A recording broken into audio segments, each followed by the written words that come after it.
with regard to your policies and procedures, health and safety, sustainability, environment, because you will be asked for those things in the tender process.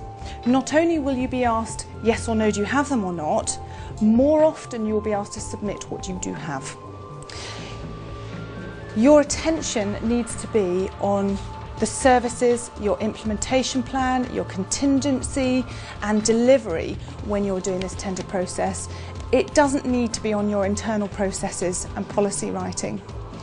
So to do that now, while you can, is a great decision. And almost exclusively, I would say, every tender coming through, whether it's for £40,000 or £2.5 million plus pounds, they are asking for, what is your environmental policy? Please, can we have a copy? What is your health and safety policy? Please, can we have a copy? Your equal opportunities, race, gender, etc. Those are things you can do now while you're not under pressure. Those are things you can get through. Then your stress and your brain power and your capacity is ready for the things you really do need to think about there and then, so it's not last minute. The expression of interest, think about it before you pick up the phone, have your planned questions, develop that relationship with that person, complete the PQQ and wait for the invitation to tender. And that's when the game has really just begun. You get the invitation to tender, this is the big bit. And this is what these big documents I showed you earlier were all about. This is now, you've come this far, this is your only chance to sell your business. And that's what we do in the full tender day that we do once a month. If you have a look at, there's some of it on my website, but I also have a portal that is www.tenderstoday2day.ws, and that has hundreds of links that I've populated on very helpful sites about how to help you tender. Also a lot of the subscription sites and non-subscription sites in order to get your tender notifications. So that's a good place to go to.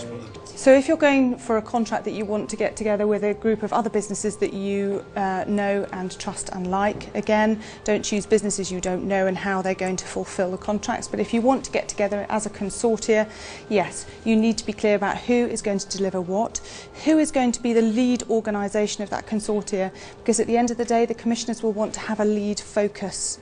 So it doesn't have to be a subcontracting opportunity, it can be a consortia, but there will need to be a lead in there. Where you've got the tender notification and where you have a name and a number that's given to you, use it and create the relationship. Some of the tenders that do come through e-procurement sites do actually have a specific paragraph in there saying there must be no contact in person between you and this organisation. Some go as far as to say you must not send samples, you must not send hard copy anything. However, there is always a person within the e-procurement site that you can contact for procedural questions and ask additional questions. So you still have the opportunity to ask additional questions. It's harder to think about how to be creative to create that relationship with a computer screen, but there is somebody reading at the other end. So your strategy is slightly different, but you are following the rules but still trying to create the relationship of interest and going the extra mile. I can add actually on e-procurement, because that's a whole nother subject, but you will find it's very boxy to answer the questions yes, no, fit it in this box. There are always opportunities to attach additional documents, and usually we're attaching 30, 40 documents sometimes to expand on the yes and no's, the policies and procedures. They will have instructions on how to label those documents and how they must be uploaded and when. But again, there are still opportunities to be had to relate to those people behind the screen. The IT company that serve us and our needs, they have been on the commissioner's side of the fence with regard to IT tenders, and they found the same difficult situation.